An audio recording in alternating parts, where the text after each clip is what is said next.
How the Provident Fund is taxed in India under Income Tax Act. In the Income Tax Act, Provident Fund is taxed as per nature and type. Types of Provident Fund.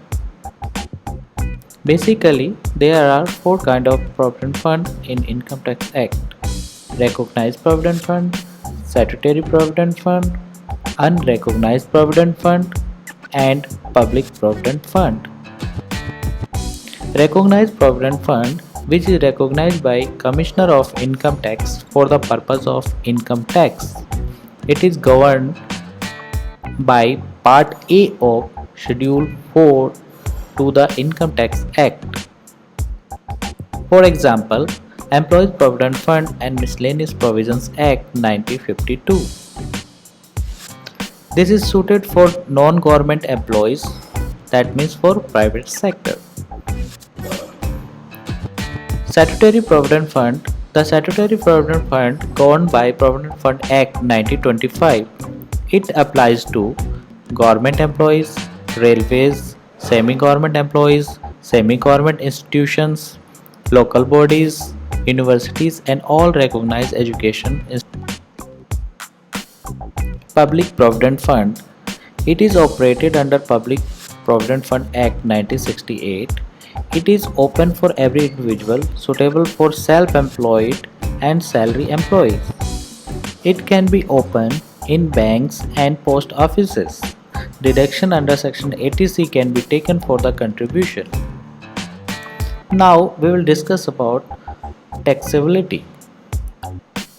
We have to know on which amount tax is to be paid, on how the Provident Fund is taxed. We can see from this chart.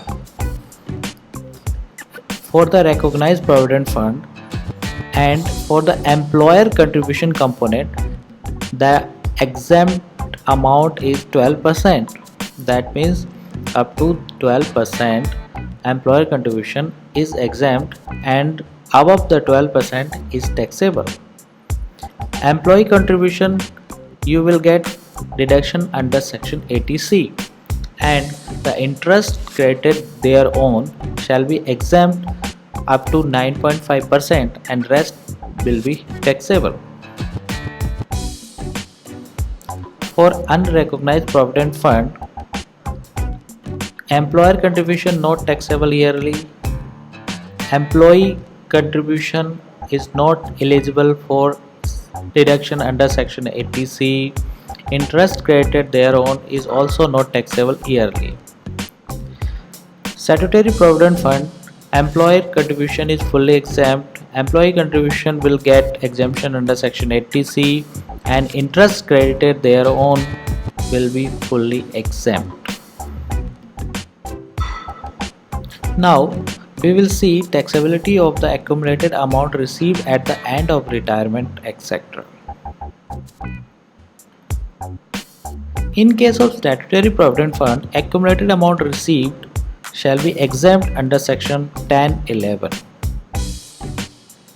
In case Public Provident Fund, accumulated amount received shall be exempt under Section 10(11). Accumulated amount received at the time of retirement under Recognized Provident Fund. Yes, this Recognized Provident Fund means for private employees. What happened? Taxability depends on two conditions. First condition, we will check employee under continuous service at least 5 years. If the employee has rendered service continuously at least 5 years, then it shall be fully exempt under Section 10(12). Secondly, if employment less than 5 years, then what happen? Exemption shall be on the basis of following. Exempt under Section 10(12) in the following cases only.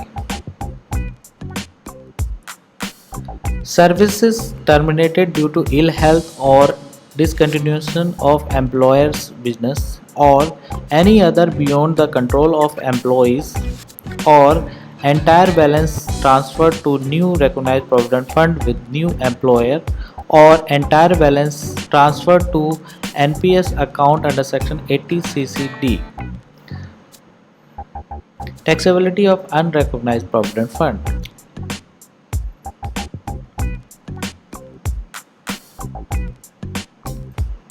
Employees' contribution will be exempt.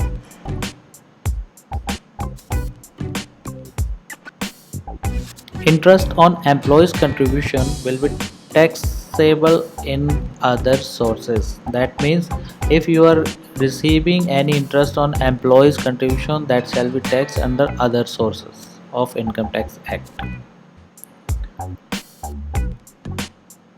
Now, employer contribution and interest thereon shall be taxable under head of salary.